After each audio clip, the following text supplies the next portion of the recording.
This segment of the Q Spot podcast was sponsored by the Alopecia Genie, here to grant your crafty wishes one at a time. Contact SD for more details.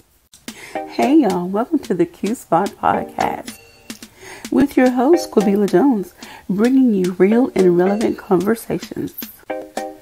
Be prepared to laugh, cry, and take notes as we dive into each discussion. Stay tuned. With special guest Jason Brooks discussing uncomfortable conversations. All right. Hi, Mr. Jason. Hey, how's it going? How are you? I'm great. How are you doing? I'm doing great. Thanks for asking. All right. So I want to thank everyone for tuning in. I hope you enjoy this conversation with Mr. Jason Brooks. So we're going to start out with an introduction of who you are, what you do, and then we'll get into why this conversation. Okay. Let's see. I'm trying to see how to put this. I'm Jason Brooks. I'm, I guess, first and foremost, I like to say I'm a firm believer, follower. I'm a family man, married. My wife is Candace Brooks, 3 beautiful kids, Abigail, Jadis, and Kason, girl, boy. And I guess professionally, I'm right now the regional fitness trainer for Orange Theory Fitness here in Arkansas. That job entails pretty much everything directed with fitness comes through me. We have 9 studios in the state. I travel around the state, making sure everything is up to par. My other job is I'm a certified mental skills trainer with Mental Training Incorporated as well. It's kind of like doing the mental side of training, performance psychology, working with different clients, whether that be business, sports, and different other aspects of professional life, I guess, working on it with different skills of how to improve themselves from mental standpoints and just improving the self. Right now, I'm working on my PhD. I'm in my last year. Dissertation is started. Bless you. My dissertation work has started. I'm focusing on resiliency and mindset and how they can improve people and how they adapt to being in a different environment. So I'm meeting my chair for my dissertation this year, and I'm very excited about that. Other than that, I mean, my normal hobbies, I'm a former track and field athlete, so I still love to go and work out and run and stuff like that. I'm a former track and field coach and former instructor over at Arkansas State University. And I'm originally from Memphis, Tennessee. That is my hometown. And that's pretty much me in a nutshell. Wow. Okay, that is a lot. Very impressive. So do you feel that with what you do, okay, the physical and the mental, they actually go hand in hand. Mm-hmm. So can you expound on, we're definitely gonna get into this conversation, but I just really want you to expound on how those 2 disciplines go hand in hand. Okay, so a long time ago, I started running track when I was a teenager, of course, and this kind of what set me on the course to go to the mental side this part of my life. I started coaching when I was 19, so I've been doing it for like 21 years, so I'm telling my age right now. So I always saw a lot of kids, and I started with little kids ages 6 through 10, and they were always like pushing hard, but they would perform well in practice, and then when they got to competitions, it just wouldn't be the same. They wouldn't live up to the same performance that they even did in practice. So I heard other coaches and other athletes calling them practice champions and stuff, kind of mocking them. And, and they like kind of pushed some of them down. Others took it as a challenge, and others kind of like dwindled. They were dwarfed from those comments. And over time, I kind of took a different approach, and and I believe in a phrase like, if you change a person's mindset, you can change their life. So I would have conversations with the kids that I was training back then, and give them more motivation on their effort. Just give them more praise for their effort versus their results, to show them and this is where one of my mottos in life came, is improving daily, like to be better today than you were yesterday. And just kind of kept talking to them, say, well, you didn't win the race, but hey, you ran that curve better than you did yesterday. Hey, you ran that first half better than you did last time. And I started to learn when I started coaching in college as well, that it was a lot of mental, that was holding people back, mental barriers. You could have all the physical gifts and talents and skills as anyone else, but if you don't know how to apply it and execute it, then you're going to be held back from reaching your full potential. So that's kind of why I decided to pursue the degree in performance psychology, and the whole mental skills training and stuff came to play. Wow, that's amazing. And so I'm sure that you you interact with a diverse group of individuals in your field. And so I guess it's going to be kind of a segue into our conversation, discussing uncomfortable conversations. Mhm. And so, what inspired this topic? For me, it was more so of something I believe is perception versus reality. Okay. Um, the reality is not what a lot of people perceive it is. You know, some people's perception is, oh, they're okay, they're in the room, they're fine. And I can say for my own self, like a lot of things that, you know, with everything going on with the climate of society right now, being a black man, especially in a lot of different areas, I've been faced with a lot of oppression. Well, you know, a lot of challenges, adversity. I didn't take it as something to hold me back. It's like, you know, I just got to work harder. And this topic of uncomfortable conversations, now some of my peers and colleagues from those areas are like, wow, I didn't know that you had to go through this to get to there. Or is this true that black people face this or black people face that? And they were Mhm. like, wow, I think I have white privilege and stuff, you know. And I know that's something we'll get to later about the word privilege and what that really means. Um, and so that's kind of what sparked the conversation because, yes, I've lived as a black man obviously all my life. And I'm very understanding of what the situations are. But I'm also understanding that not everybody is here to hold you back. There's just Okay. some people who are and some people who aren't. And you just have to recognize it too. So you can't perceive it as like, oh, all white people racist, all black people racist. You have to understand the reality of it. Okay. And we'll definitely get into the race related conversations and how that can play. And when I say race related, like the balance, the different sides of the spectrum, Mhm. and how race can play into the types of conversations we have or we spark. So, but before we get into that, considering the social time and space that we're in right now, why do you feel it's important to have these uncomfortable conversations? You can't move forward if you don't address something. You Okay. know, it's been known and like through marches and protests that there is an issue. I've heard several people from both races say, hey, we have an issue. We got to make a change. Well, you Mm-hmm. can't make a change without having a plan, and a plan cannot be forged unless the people are sitting down and having a discussion amongst each other. And it takes more than one person talking or one side talking. You need back and forth and to really Mm-hmm. address what it is that needs to be done. Like as simple as like I had a guy, a white guy, he's a friend of mine. We went for a walk in the park when a lot of the stuff happened, like the Ahmaud Arbery and the George Floyd.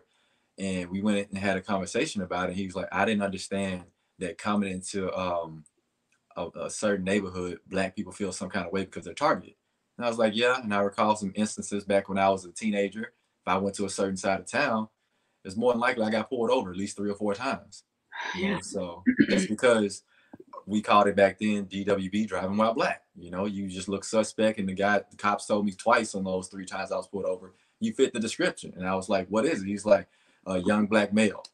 And I don't know if he didn't realize it, but young black male, I have 7 brothers. None of us are the same skin tone. Some of us are darker than the others. Some of us are lighter than the others. So explain to me, what do you mean by young black male? You know, so, and some of my white peers and everything, like, wow, I never thought about that. You know, that's something they never even think of because their perception is he's okay. You know, he's an educated black man. He works. They don't think that. But the reality is, you know, I face some of those things, you know? I've been told, I remember when I was in cosmetology school, I was one of very few Black females. Um, and when discussions would come up, whatever was happening in the news, I'll be told, well, Quabila, you're not like them. Ah, This not you. This doesn't apply to you. Like yeah. you're different. You're different. Even going further back when I worked for a nonprofit agency, again, I was one of few.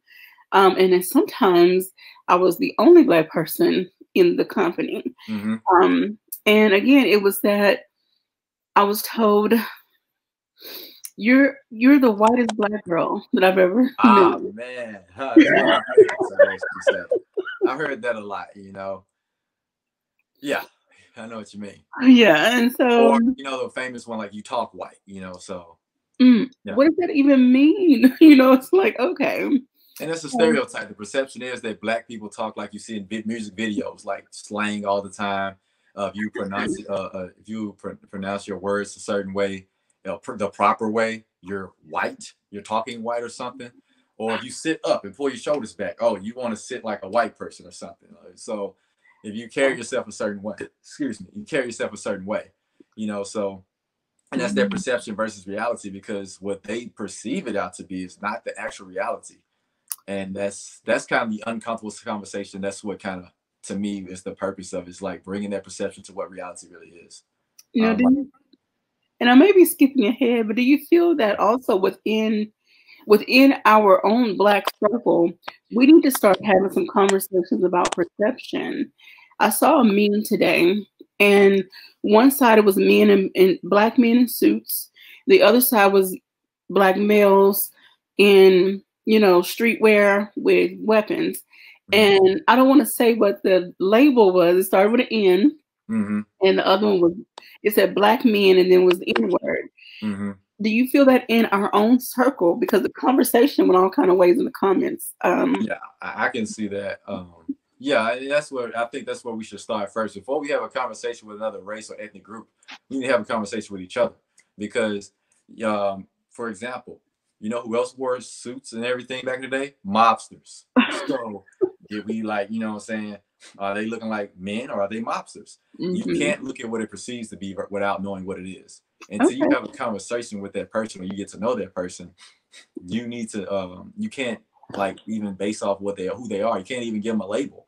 And that's like, for myself, I dress in athletic gear quite a bit. And until a person gets to know me, they don't know who I am or my background, or even my level of, like, intelligence or anything like that. I could be seen as a dumb jock if you just heard, hey, he used to run track.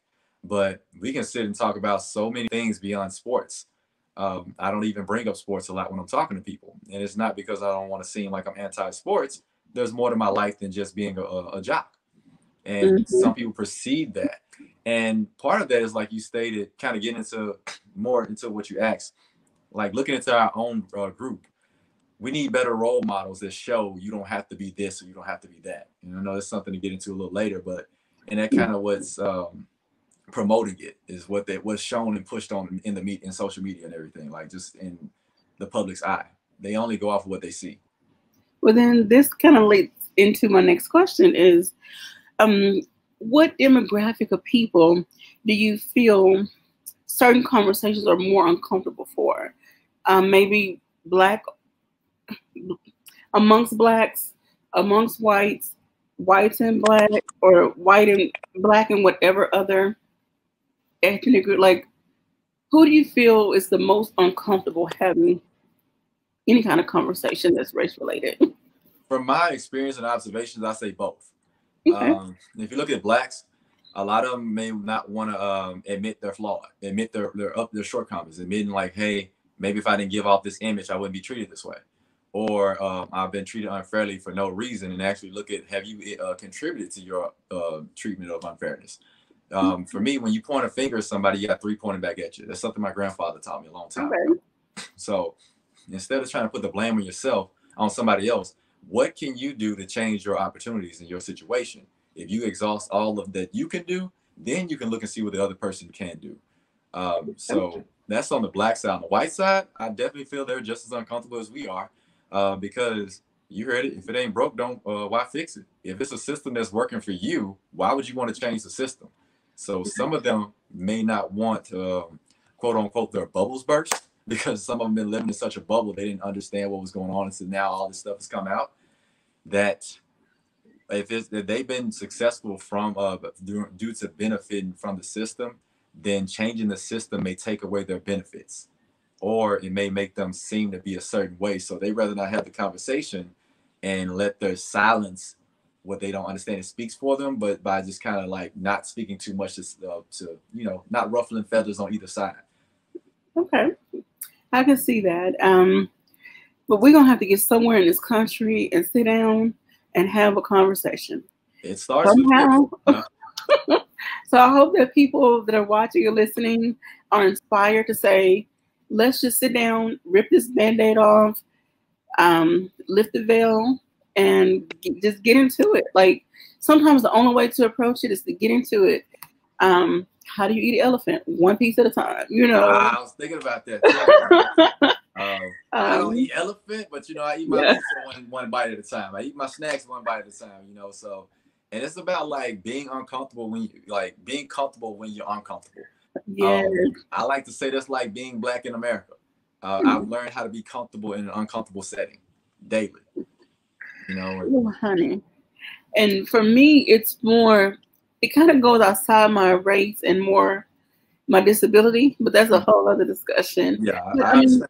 that can also be a discussion for people who have invisible disabilities or unknown disabilities. Mm-hmm. People are quick to judge you Yes. based on what they see. Again, going back to the perception based on their experience and their bias, et cetera, et cetera.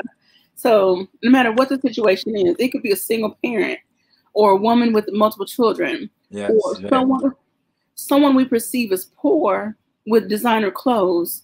We don't know how they got that stuff. Like the list You goes don't know their on and life. on. You know. So like count on that. Like you were talking about the woman with multiple kids. You know, shout out to my mom. Like she raised all of us. It's 10 of us and single parent. You know, husband died when she was very young. I know I was young. And like I said, I have 7 brothers, 2 sisters that I grew up with, and there wasn't like a steady father figure in the picture. But you would think that, you know, people looked at her a certain way for having all those kids at a young age, and then also looking at me and judge me for being a fatherless young man coming up. You Mhm. know, so if you go by statistics, I should be like a felon or something like that because I grew up without a father. I should be rebellious. I should not have respect for authority and things like that because I didn't grow up with an authoritative figure as a father. But that's just a perception. The reality is, I think I turned out pretty cool. I mean, look at you, and I know your wife. She's gorgeous, and I Thank you. know. I chose correctly. I know a smart man chooses a wonderful wife. So Yes. And she's successful in her own right, so you all balance each other out in regards to your who you are as people. Like, and so you did not allow your statistics, well, society statistics, yeah, to determine who you are now. And so you are beating the odds, as they yeah. say. So, and that again is a conversation within itself. Mm-hmm. Some people don't want to approach, they don't want to accept that a Black man in America can become successful, Right. can rise above, cannot become a statistic, a negative statistic. They don't want to accept that. But here you are proving all of them wrong. All right, Thank so you. we're going to get into it before I get off on my soapbox. We're going to keep going. Okay, so I know there is a lot of talk from all ethnic groups surrounding the recent protests. You mentioned that earlier. Do you feel that the right types of conversations are being had?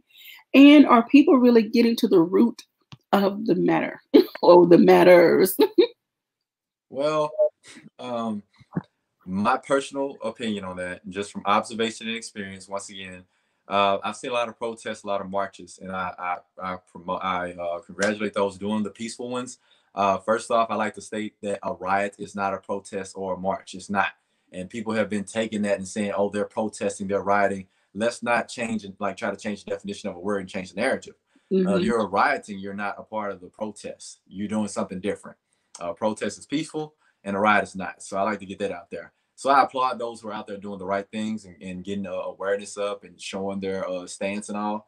I don't feel that the right conversations are being had because I don't feel like the right people are having them. Um, Okay.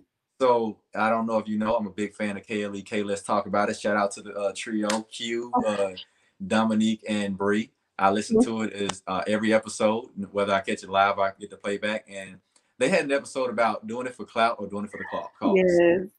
And even though they're young, I applaud those 3 for doing it because you have a lot of people like you ask, are the right conversations being had? And no, because some of them are doing it for clout, which is just notoriety, so they can get either your support for whatever their agenda is, whatever personal motives they have, and the wrong people, like no disrespect, but if you're somebody of a high celebrity or something, you're not living the daily life that the people who are within the system are living. You can be Mm-hmm. in support, but should you be the main one talking, about certain situations? Now, certain, hey, you've been through it. So yes, I appreciate it. I want to hear more from you.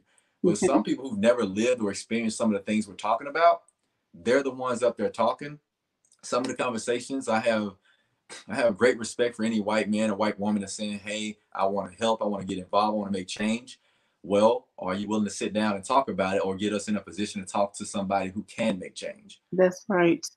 You know, I hear some people talk about, um, like you said, people of different races being the voice or the mouthpiece for us. Well, sometimes, in some cases, we need those individuals to at least open that door Mm-hmm. so that we can walk in. And then, but once we get in there, we need to have all of our notes together, all of our talking points, and we need to be intelligent in our approach so that our voice can get heard. And then going back to the celebrity thing, I saw one video very early on. Jamie Foxx was at an event, and he said, "I appreciate you all for inviting me, but I'm not the one that needs to be up here talking. You need to Exactly. hear from these people back here because Mhm. they're the ones that live here and that endure whatever was happening in that moment." He was Right. like, "I appreciate you, but I'm not the one that needs to be here." So, And with that, I love the fact that he was there to support, because so many people came just because he was there. mhm, And the fact that those other people were getting the opportunity to speak, more people were able to hear, excuse me, what was going on and what they needed to hear. So I love the fact that they support, and like what his take on it was like exactly what I'm talking about. yeah. And even though some of them came up through that, how far removed are they? Mhm. Excuse me. And so, again, kind of going back to, are the right conversations being had? Mm-hmm. From my perspective, I don't think so either. Um, I know I can't say, well, the people need to leave the street and go to the boardroom or go to this place or that place. It's not up to me because I don't feel their emotions. It's not up to me to say when the time limit for this is over. Looking back over history, there were protests, and however you want to look at them, sit-ins and marches and whatever, that lasted for years. Yeah. So this is only the tip of the iceberg. This has only been going on since April, May, you know. Roughly. Yeah. Well, not April, May, June, the summer. And Yeah. so, Pretty much the George Floyd case is kind of when it started to heighten. okay. And so here we are, maybe 4 or 5 months out, and we can't What's put a changed? time limit. Like what's changed? So a part of it, like you were hitting on something I like to say, is that everybody plays a role, and your role may be to be out there doing a protest. Your role may be to be in the boardroom, but we don't need the other side picking who to bring in and talk to, Yeah. because of course I feel you're going to pick somebody that's going to be in your favor, Yeah. someone you can manipulate, or someone who's going to be just a part of you. You need outside people who are living these processes. But like you said, speak with intelligence. I take it a step further. Speak with logic instead of emotion. A lot There of us are you going go. in so emotionally charged. Like in something else I study a lot of is emotional intelligence. Those low Okay. EQs, like you see something happen. Oh, I'm about to march, and I'm gonna F you, and I'm gonna get you, and I'm like, because it sets us back. No. Yeah. And Logic then, over emotion. So to address the riots, real quick, some people are saying, oh, if you support this, if you support it, then you're just as bad. You have to understand the why. And I think that's what's not coming across in these conversations. right. People are not being able to express their why. It's like, you won't hear me, but you're going to see me. Now, do I support the riots and the tearing up of neighborhoods? No, but I understand it. Because as an individual with emotions, I get mad. I want to throw my phone across the room. I want to tear something up. I'm like, this is my house. I can't do that. But the way my account's set up, I can't throw my phone. So, but I understand their emotion. And they need a voice, like one of their own, like to have a voice, but it must be somebody who can control their emotions better. Like for myself, I work and train people to control those emotions and how to channel them in a logical format. Okay. So, I like to show people those things. It's kind of why I got into this whole mental skills training thing as well, because through sports, you can channel your emotions and put them out there in a physical way to release your anger, your stress, your frustration. But then have you really tapped into how to truly control it and place it in other things like at work or in arts and stuff, in crafts or whatever, or in your relationships? So that's something I had to tap into. And that comes with mindset and just like overall just mental skills. Okay. All right. So another question. Okay. Being that this is an election year, do you feel there are a lot of people that a lot of people are saying a lot of things but are not concerned about or fully committed to making the necessary changes? So you got a lot of people talking Hmm. because it's an election year, but are they really saying what needs to be said or doing what needs to be done, or like are they committed to change? So for me, my wife and I, we had this conversation all the time. Well, every 4 years, I guess, election years, whenever they're coming up. And that's kind of going back to what the topic of clout or cause. So they say one thing, but I always say, I follow your words until I catch your patterns of your actions. Okay. So with that being said, a person can tell me, "Hey, I'm here for the cause. I'm here to help you guys. I'm here for you people. I'm here for this, and I'm going to make this happen." I like to see what you've done. If Okay. you've had some type of office or leadership role, whether it's politics or in business or something or whatever you do, I look to see if that matches what you're saying you're going to do. So, Okay. like for example, in Jonesboro, we have new mayoral candidates this year, Yes. so we won't have the same mayor in power. All of them are saying certain things.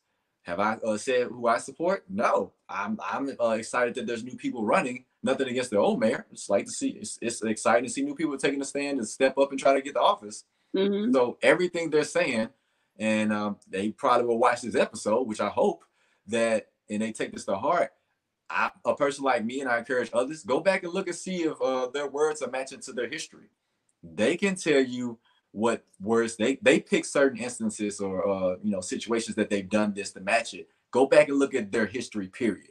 Yeah. Don't just go off of what. Well, I in my profession I did this, and that's why I'm gonna do this. Well, I'm gonna go look at everything else you didn't tell me That's because right. you have a track record. We have data, we have statistics, which is what everybody's based on anyway. So that's how I like to do it, especially in election years, because yeah, you're right. It's a lot of talking. And then when they get in office, we don't see a lot of change. So honestly, I have not been shocked when I don't see certain things done because I'm like, well, if you go back and read what he or she has done, this was expected. And I think we, the citizens, and this goes out to anybody in any city, any state, uh, be more involved, be more engaged. I know that I haven't been. I've been in. I feel like I've been in school forever, but I was in Here, school here. from 2018. No, 2016. I was in school from 2016 to now. Still in school. Been on a little hiatus, and so I haven't been as focused on being engaged in a lot of community activities as I would like to be. But I promised myself, and I'm saying it now, so everybody can hold my feet to the fire. Right. After the election and everybody's in their respective places come January, oh, I'm going to be more involved. They will either see my face or hear my voice Right. or read an editorial or something. Mm-hmm. Um, and I'm going to do the best that I can to encourage and empower my fellow neighbors, no matter what side of the street or town they live on. We have to do better. We have to engage more in order, again, have these conversations. Okay, I live on the north side. I know people who live on the south side. They have amenities that we don't have. We need to have conversations as to why we may need those things over here. Mm-hmm. Anyway, so yeah, and while we feel that we're being slighted on in some ways, if that's Yeah. the case, so we got to have these uncomfortable conversations. We can't move forward without unpacking and you know dealing with the stuff that's right in front of us. So Right. that's Yeah. my 2 cents of today. I'm with you on that, man. As a fellow, I know we're in the same school at Grand Canyon, so Mm. go Lopes, by the way. So yeah, I know, right? So I feel you on that. And been in school for so many years, like coming up on the finish line. But I've always been like just aware. Something else we teach is mindfulness, is being physically and mentally aware of your environment. And no matter what I'm engaged in, I'm always aware of what's going on in the world around me. And like with these elections and stuff like that, I look at the north side of town, and you're right. The other side of town, the south side, they have so many different things that the north side we don't have over here. Because I'm on that side of town as well. I live on both sides, and I Okay. see that. And I've seen it in different cities. I lived in Memphis as well. I saw it there as well. Um, and it's a slight to them. I think it's strategic. Mm. I don't agree with it. And so like those people now, I'm a little older now. I can actually like speak with some experience and some moxie behind me, I guess you can say, some knowledge. Yes. And it needs to change. But if we don't hold them accountable, which they never have been done, then what's the point? You know, like we're just up there. We're not willing to get engaged and get involved, like you stated. Then we're just moaning and belly aching. We're just complaining for no reason. Complaining never brought change. If you're gonna complain, what's the point? Because you're not gonna do anything about it.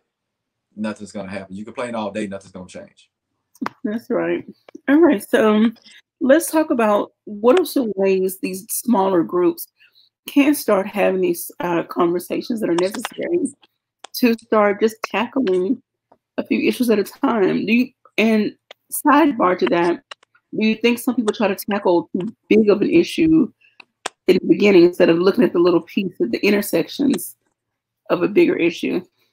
So you said something earlier that kind of I feel addresses this question, is that some people just come in with too much emotion and don't have their notes together. Okay. Like you can't have a conversation if you don't know what you're talking about. So I believe you seriously have to have notes taken already and know what your topic is.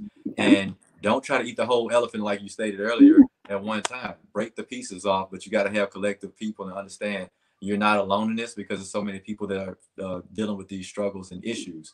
And be willing to work with people. There's this thing called being humble. A lot of people need to understand what it means. And it's like, don't do it just so people know you're involved. Sometimes you never have to even be mentioned. If you're doing your part, you will get your due, you know? So I don't, like, for me, I like to call myself a director or a conductor. I'm not the one that's going to be up there playing the instrument, but I want to teach you how to play it. I want to show you when to play what notes and stuff. Okay. I'm a coach. I've always been able to put people in the right positions and put things together. And that taught me that, like, okay, so everybody knows and votes is either Michael Jordan, LeBron James, Kareem Abdul-Jabbar is the greatest basketball player. Even if you don't follow sports, you know those three names, or at least one of the three. If I ask a simple question to everybody watching, who coached them? It'll take you a moment to figure that out, all three of them. I can name it, but it'll take me a moment too. But nobody can just come out and say, oh, it was Phil Jackson, Pat Riley. Yeah, no, it wasn't Pat Riley. Phil Jackson, Eric Spoelstra, and Pat Riley coached Kareem when he was with the Lakers. I'm sorry. So, and they had multiple other coaches as well. But what I mean is, it's not about who's getting the shine. It's about, are we getting this done? So to begin those conversations, you just got to get together. Stop using excuses, you know, and like just sit down and talk. We have technology is so awesome, and we're dealing with a pandemic that shouldn't stop the movement because it's not so much of a movement, it's a life that we're talking about. So actually just sit down and be humble enough to hear each other out and move their emotions out of the way, because you're going to start screaming and yelling and all that stuff. It's not going to work. No. And, you know, I saw another post on Facebook. A lady was saying someone captured a picture of this Black lady sitting on a bench with a white man. Mm-hmm. Now, just looking at the picture, you would think it was a friendly conversation, but it wasn't. She was like, let me give you the scenario. And she was like, they were at a protest. This man 2 times was yelling obscenities, saying all kinds of things. He was He was anti whatever they were protesting for. And she said at the moment that picture was taken, that's when she had sat down and he said something really derogatory. She was explaining the term misogynoir and patriarchy. And so she was like, don't look at this picture and think it's something positive. This man really said something ugly.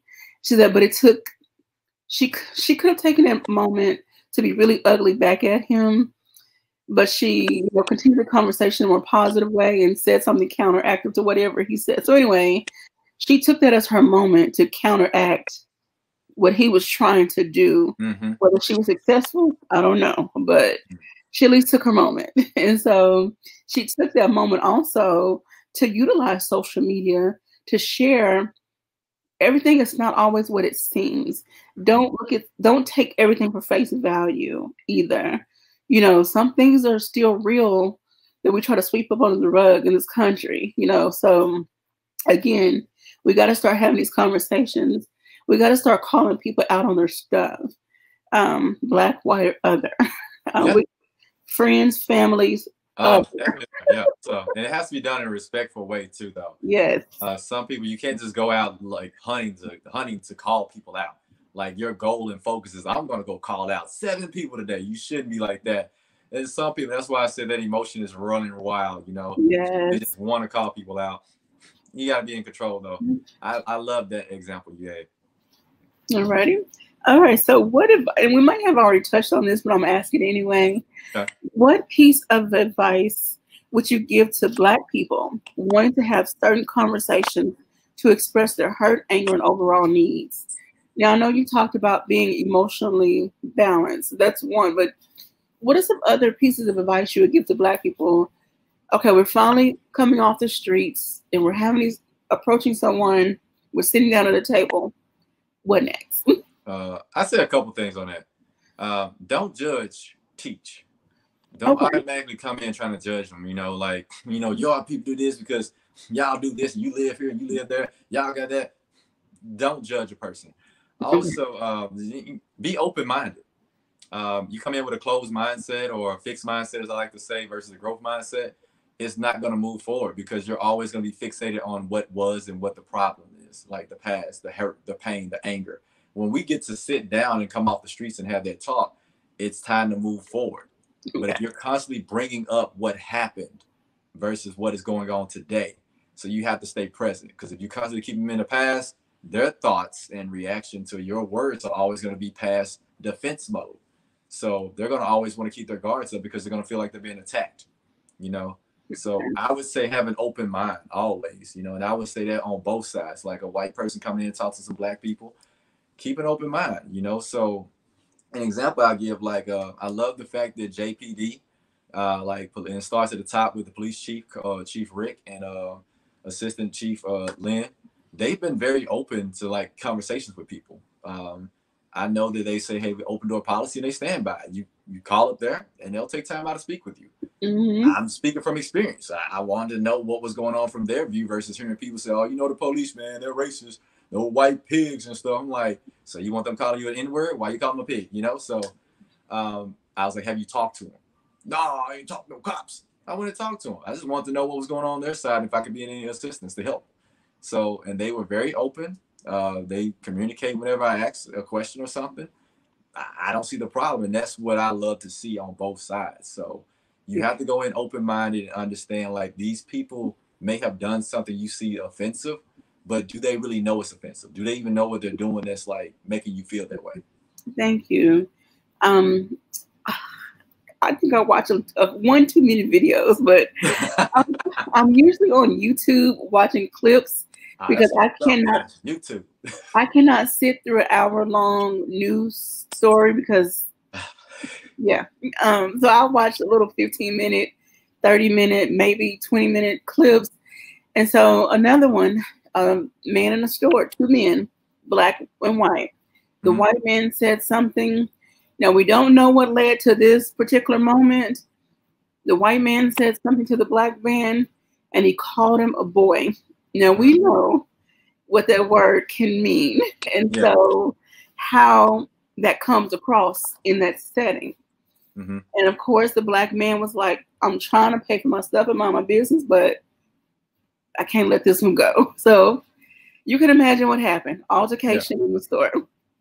So, again, we have to be mindful of what we say, what we do, how we say. And just like we're hurt, we can't go in, like you said, and start judging a situation, vice versa.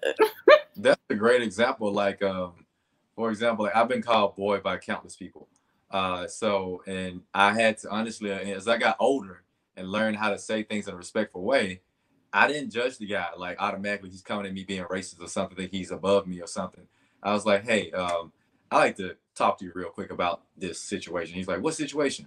I was like, honestly, I'll be real with you. Like, the word boy, I don't like to be called that, especially from a white guy, because it goes back to the slavery mindset and stuff, that you own me or you're above me or you're superior to me. And that's a word that, with me and where I come from, it's a huge disrespect. So I took it as a chance to teach him. And he was like, I didn't really see it that way. I didn't understand that. He said, but you know what? I'm a white guy, so I couldn't get it. He said, I apologize. So, because I've been on the other side when I was younger, like, who you calling boy? You know, I've been there. You know, I wasn't always this older. I wasn't always as old as I am. So in my younger days, a guy called me boy. I'm like, oh, you want to go outside and throw some hands? So, but I know, right? That happens. So I had to stop for a moment. Hey, will this place my job in jeopardy? Which my job is what I use to take care of my family. Will this place my career in jeopardy? Is it worth it? Honestly, is it worth it me popping off at the mouth to let him know that I'm upset? Or could I just honestly go to him in a respectful, mature, adult way and take the time to teach him what that word means to me? Yes. All right. And that, ties into the previous question, of the advice you can give and how we can express our heart. And the same way boy has a negative connotation for Black men, girl coming from a white person, still a white man. Oh, yes. Same effect for Black women. So anyway, we're going to move on because this also leads into the other word, this word that nobody likes to talk about is privilege. This word seems to ruffle a lot of feathers in all ethnic groups. The word in its simplest form just means you have an advantage. So we as Black people that are educated, we have the privilege of being educated over someone who's not. And then people of other races, they have the privilege of their skin tone, and they can't see that because I see a lot of conversation. Well, I grew up poor. I grew up, you're not understanding your skin tone privilege though, and how it benefits you more so than us. And so let's just dive into this. Let's just dig in. So that word is really been doing a lot of things to people, like damaging people and stuff too. Some people use it as a weapon. Some people are very offended by it. And it really goes with what adjective you put in front of it. Black, white, old, young, so what adjective are you using in front of it is really what gives that word a lot of the taste or the power that the word comes with is really whatever adjective which adjective precedes it, which one comes before it. So now to me, when you say something like white privilege, they may not understand it. I get it. So also we have to understand what that word means when we say it to them like that, because it could be offensive to them because they can feel like you're taking away. They may have worked hard to get to where they are. And even though we may not mean that. So if I say, oh, you got white privilege, that's how you became a head coach. That's how you became a professor or chair of a department. That's how you became a lieutenant or whatever, like, or a CEO. It was your white privilege. Well, do I know that person? Do I know their story? I may not. They may have come and worked extremely hard, studied extremely long, and put in a lot of time to get to where they are. And in that case, privilege can't be really used in that sense. If that person has gone through the ranks and they didn't use their skin tone to get to where they are. They actually put in the work. And I could see where they would be offended by somebody saying, oh, you got white privilege. And they're like, you don't know what I did to get here. Now, in another instance, in me saying white privilege is that when I go into a certain neighborhood with my trailing my white friend, I may get pulled over because I'm not white. You were able to ride on the highway, blaring your music, smoke coming from your car, tinted windows, doing 85 and a 70. I, Jason, a Black man, may have my back windows tinted, but not my front, doing 77 and 70. I'm getting pulled over and getting charged. So that's what I would call white privilege. And too many people are using it it's a word used very loosely, too loosely, and it's not used appropriately in some situations. And that comes with those teaching versus judging. You teach them what you mean by saying they have white privilege or even Black privilege, so whatever privilege, like you stated, we're educated. Some people say, oh, you got that Black privilege, oh, you a sellout or something. So maybe I need to teach them, or they need to teach me what they mean by that. What do you mean by calling me a sellout and have Black privilege? Explain it to me. And then we can go from there and we can come to some mutual ground and understand it. Now, when the word is used with whatever adjective in its rightful place, in its rightful time and place, do you feel that some people don't want to accept it because then they have to accept some realities about themselves? Yes, I do. I feel some people, not all, that when they hear white privilege, like you were given this opportunity because your grandfather's on the board of directors. So you automatically got an interview. And even though that black guy or Hispanic guy or Latino guy, they interviewed for the position, they had more years of experience and all this stuff. They had the same degree, but they were better qualified. You got the job. Why? Because you're white. Just call it what it is. So they may not feel as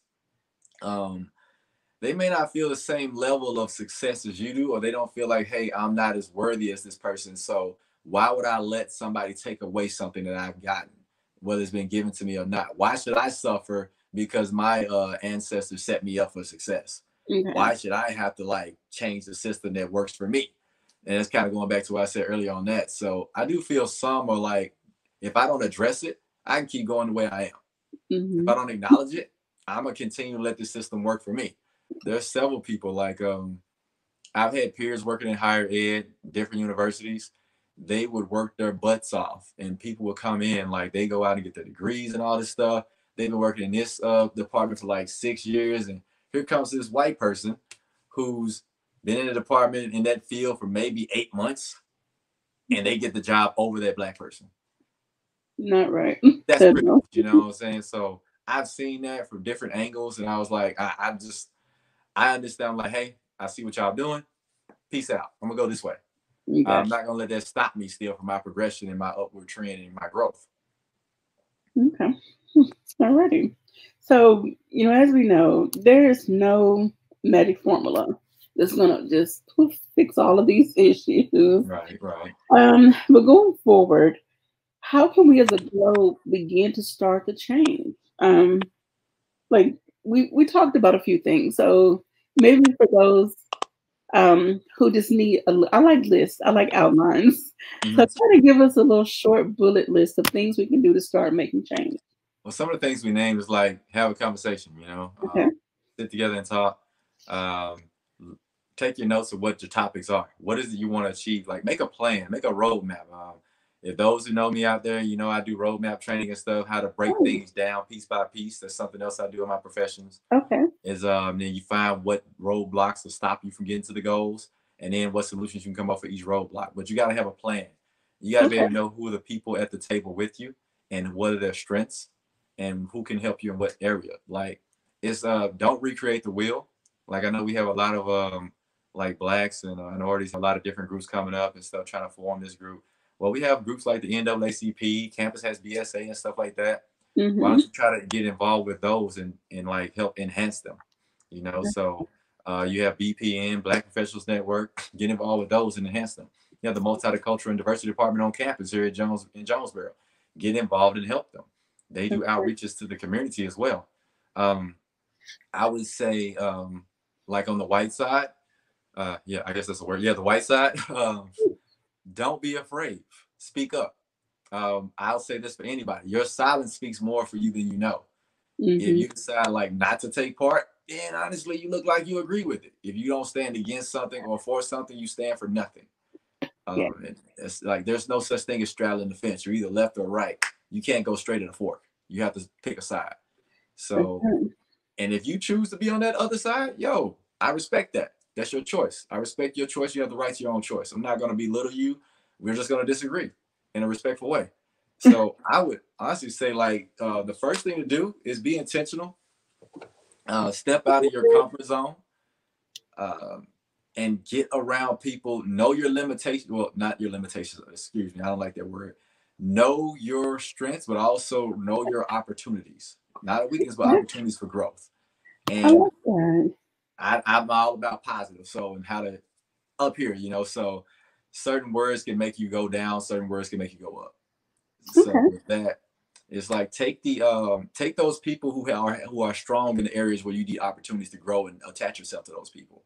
Okay. And it starts with humbling yourself. So we're so used to being around our comfort zone as well that we don't want to invite others in because they may be better. They may outdo us or something. Are you trying to get the solution or what, Yeah. Like, if it's somebody who has more knowledge in, say, like emotional intelligence training, somebody who has more knowledge in like speaking, even though people look up to you, are you the best speaker? Probably not. This person is. Can we educate this person on what to say? Can we form a committee, advising committee to help this person when they go speak and give them knowledge of the situation? Okay. So you may be a voice, but are you a skilled and trained and qualified voice? Okay. You can be. Anybody can move up in themselves and increase their change their opportunities and strengths. So those are some things I like to see happen. For those out there, if I can help you in any way, I'm always here for the cause, not the clouts. All So right. Let me go ahead and put your contact information before we move on to the next question. So that can be on the screen and people they won't have a excuse to say, well, I didn't see it. I don't know. I can't write that fast. Well, we're just going to fix it on the screen. So gotcha. Jason Brooks, and they can reach you at my email, takeoneperformance@gmail.com. I'm on social media. I'm on Twitter, Instagram, and Facebook. You want to find me on Facebook, it's just Jason Brooks, and Twitter, Instagram are both J Brooks Take One. What is it? That's your Instagram? The Instagram and Twitter is at J Brooks Take One.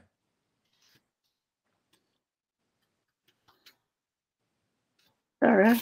That's the email. That's the Instagram. You see something with Take One, it's probably me. Okay, so J Brooks Take One. Okay, and so that's Instagram and Twitter, and then takeoneperformance@gmail.com. That's me. Or email. All right. And so people, look, write this information down, keep it somewhere safe.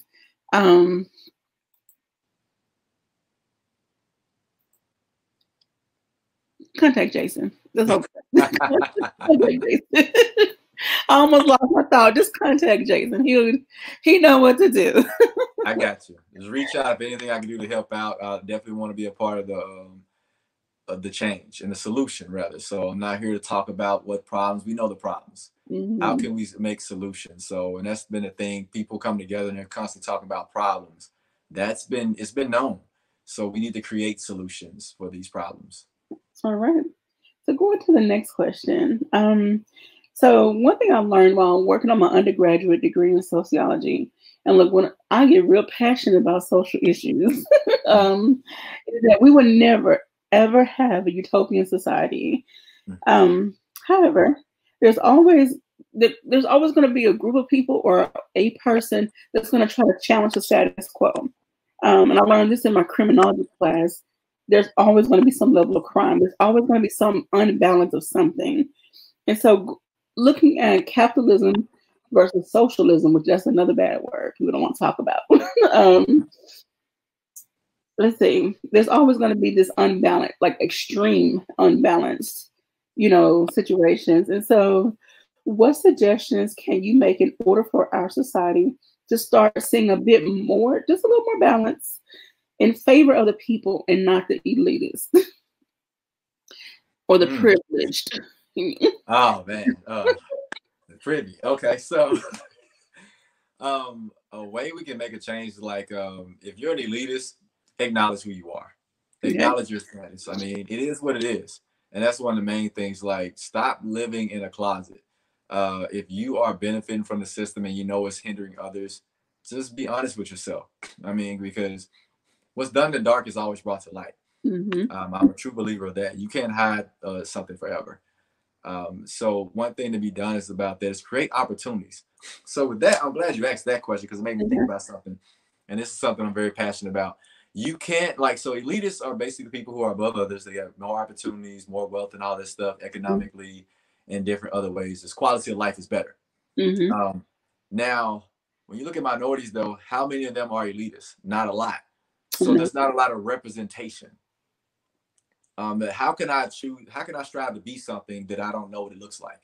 So for example, I was an instructor on campus, so I worked on the faculty side and the staff side. How many Black faculty members were there?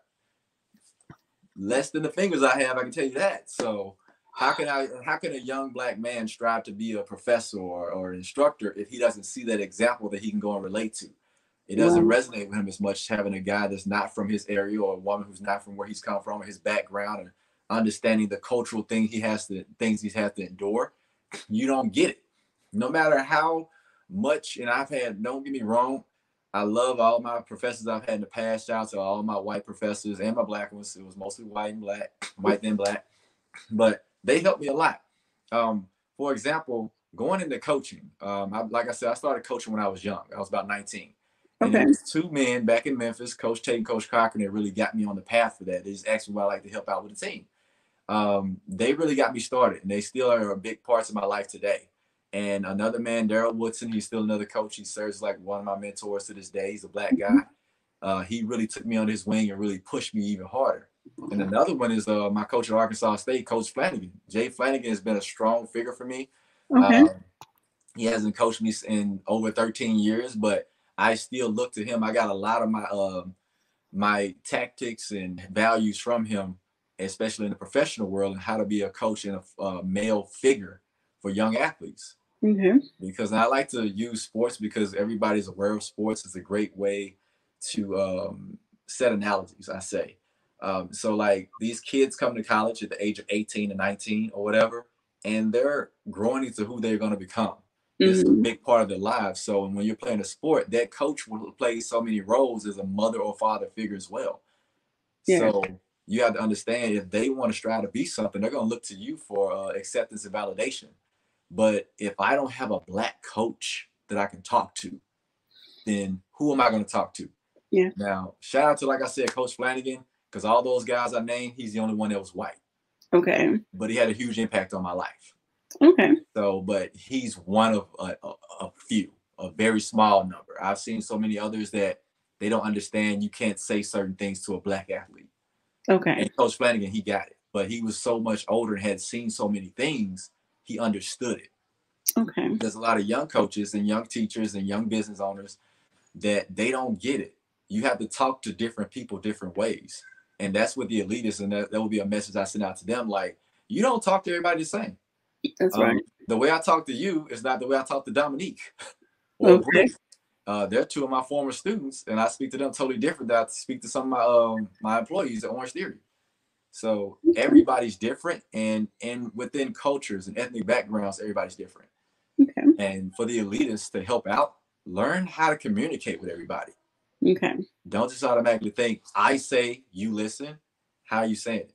I may not hear you if you're not saying it right. One thing I learned from mentoring young girls, I try to go in with my experience, but at the same time, I sit back and listen and let them talk. And if they feel that you are actually listening, and you can't show that you're shocked by some of the things they say. Mm-hmm. Because I have one little girl who's in college, and some things I would rather she not say, but she trusts me, and she knows that I'm not going to attack her because I was once her age. Mm-hmm. And my past ain't always clean. We all have a past. Nobody's perfect. So I don't act shocked or act like I'm clutching my pearls. You know, when she's talking, I'm like, okay, girl, yeah, but let's have you consider this. Let's try this next time around. You know, what about, or why did you do? So I listen to her, mm-hmm. and then I try to offer her suggestions that I think would be better for her. But I still try to balance that I'm not her mom. Mm-hmm. I'm just a mentor, you know. That's kind of like what I was talking about earlier, for like elitists or anybody in that position. These people don't want you judging them. Teach them.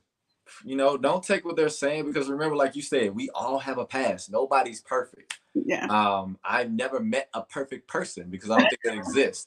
Like I said, at the start off, I'm a believer. I think the only person existed was Jesus Christ, in my personal opinion. That's my belief. But to go on forward with that, like, who has no flaws in their life? No one. So don't judge someone. And when someone comes to you, like those mentees, they don't want to feel like you're being judged. And I can say that as a black guy. Sometimes when I went to talk to some teachers, I felt like I was being judged versus being taught. And that's a big thing. So have that mindset. Like, that goes back to having that open and growth mindset when you get somebody. Just because someone did bad or made a bad grade or something doesn't mean that they're limited. It means they need a different approach. It means they need different type of encouragement or whatever. So the growth mindset is like, it's a huge deal to me. If we can learn how to teach through that, I think we can make a big change. Okay. Alrighty. So as we get ready, getting close to wrapping up, Okay. I know a lot of people will be all in their feelings about this conversation because we really didn't get real deep into things that we probably could have. Nah, we didn't. Um, we're just scratching the surface.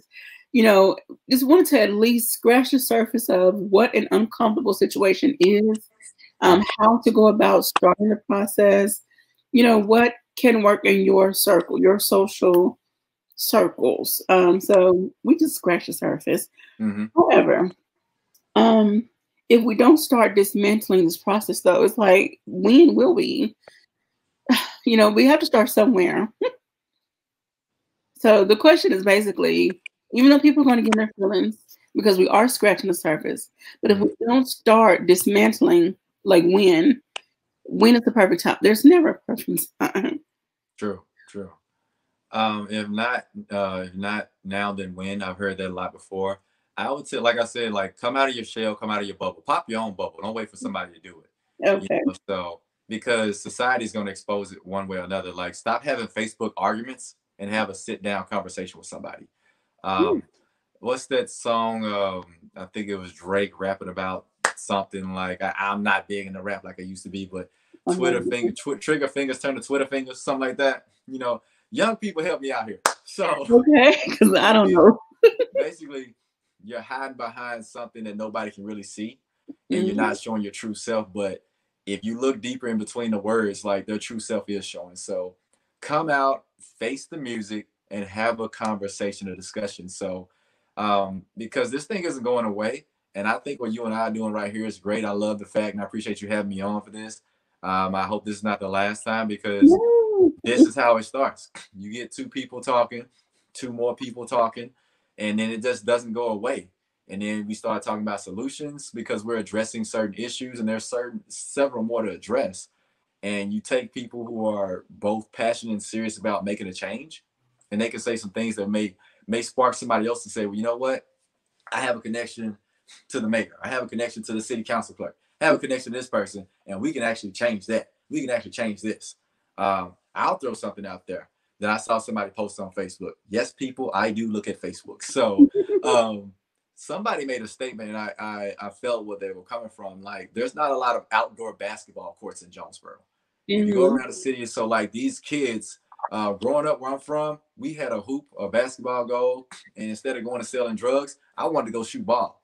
Okay. Obviously, I didn't become a basketball player, but it gave me something to do versus the alternative.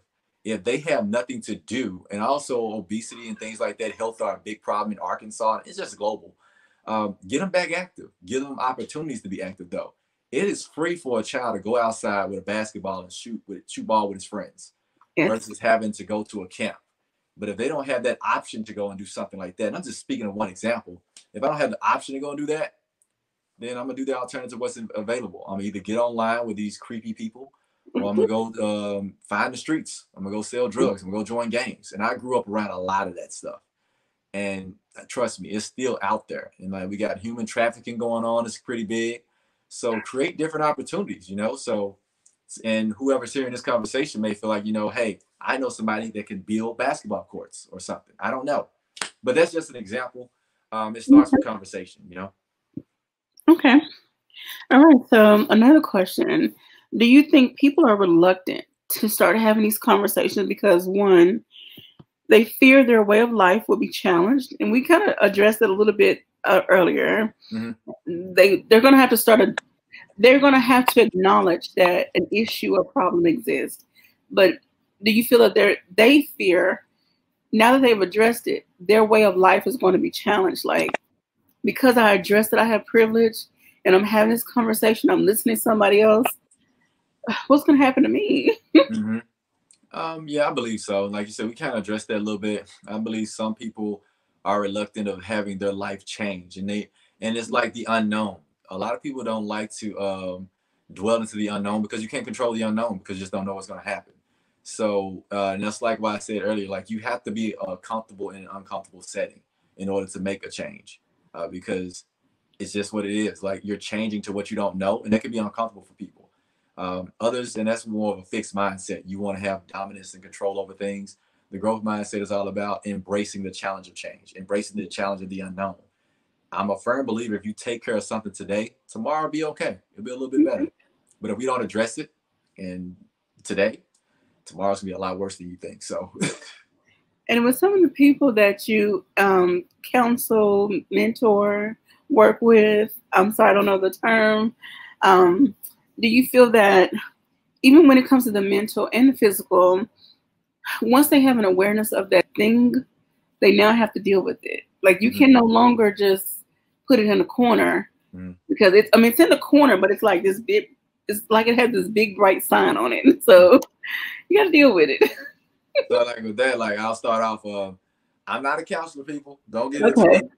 I'm a mental skills trainer and a coach. So I guide people. I guess that's one of the best ways. I coach and train and guide people. That's kind of the terminology I go with. Okay. And it's like you said, mental and physical, they go hand in hand. So physically, once you address something like a shortcoming, use a basketball analogy. You address the fact that you can't make a free throw once it's been acknowledged. Well, you have two options: work on my free throw shooting or not work on my free throw shooting. And if I don't work on it, it probably won't improve and I'm exposed.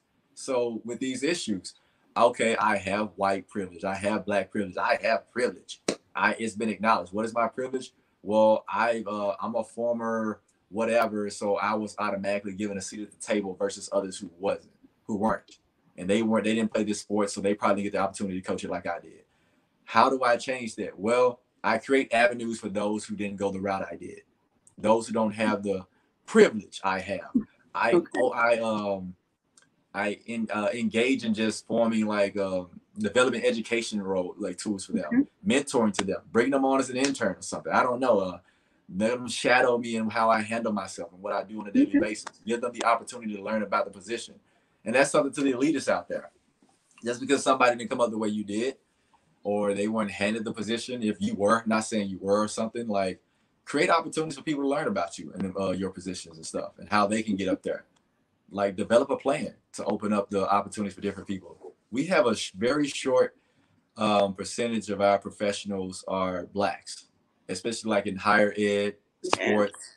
I'll definitely speak directly to sports like football and basketball. They in college, they're the main revenue sports. All that money generated off the backs of predominantly Black athletes. Most of the athletes on a basketball and college team, they're Black. They produce millions, billions even. And the coaches are predominantly white. The other non-revenue sports that benefit from those sports are predominantly white. Is this uncomfortable for somebody to hear? Probably so. But it's the facts. It's a reality.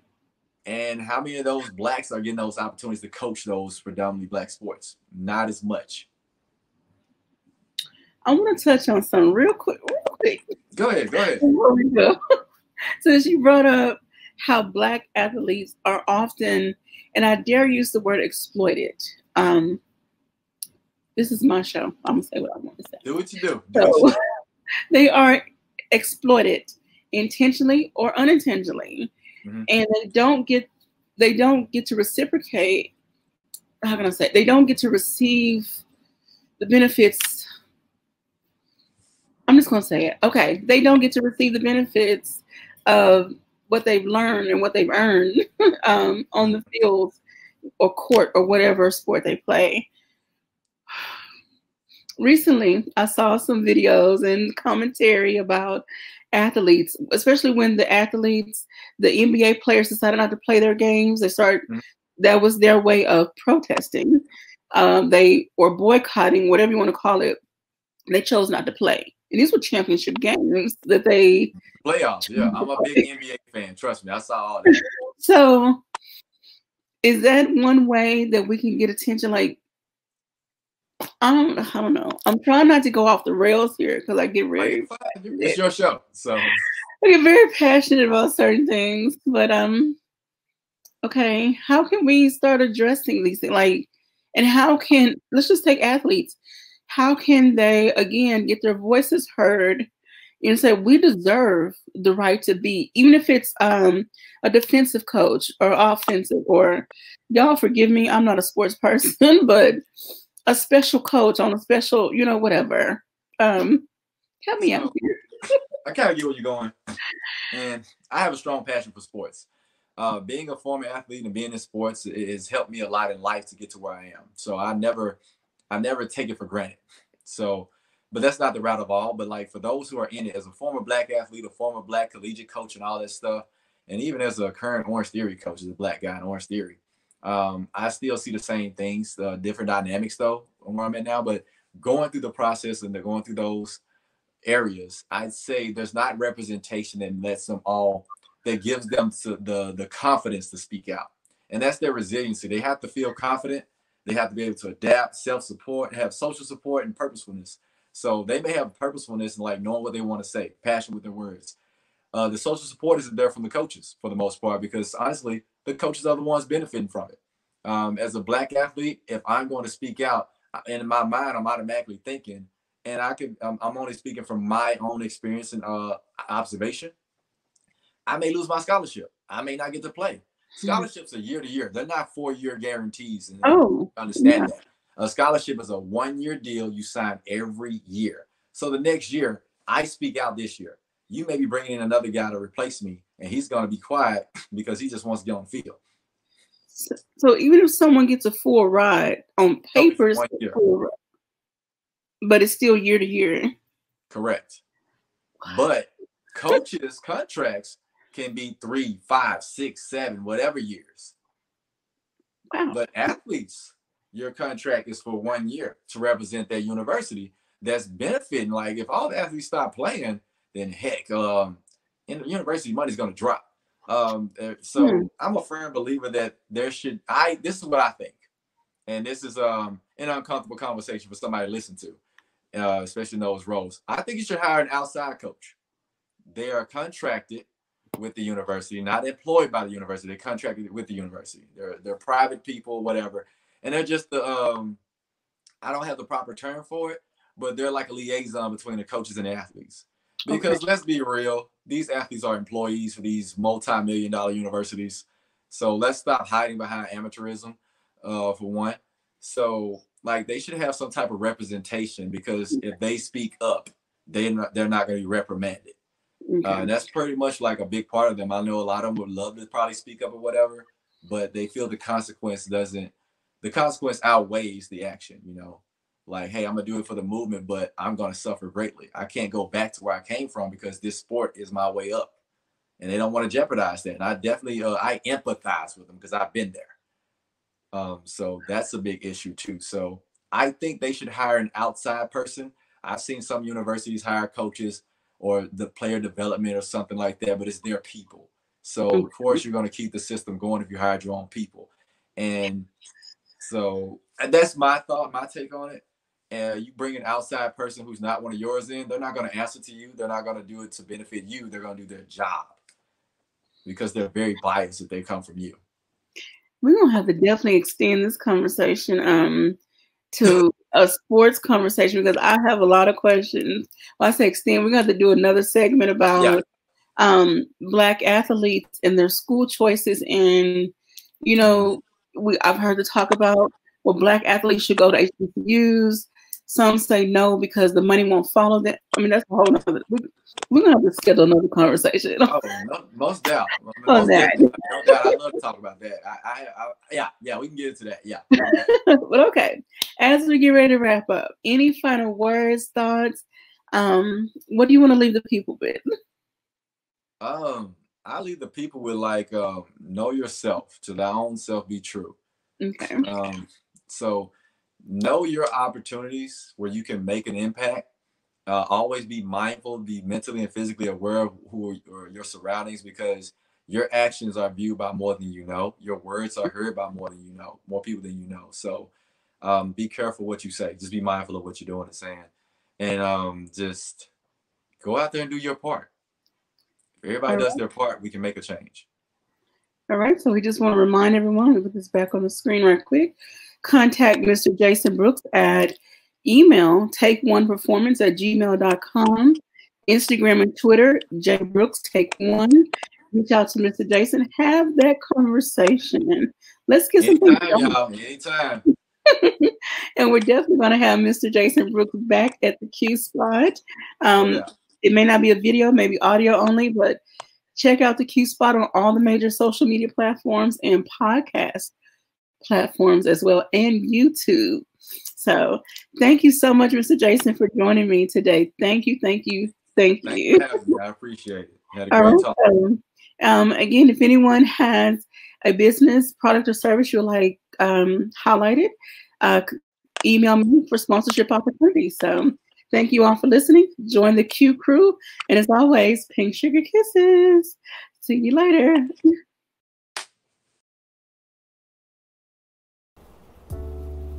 Thank you for watching the Q Spot Podcast video edition. Don't forget to join the Q crew so you don't miss a beat. Follow, like, share, and subscribe to all of my social media platforms and the major podcast platforms. And as always, pink sugar kisses. Mwah.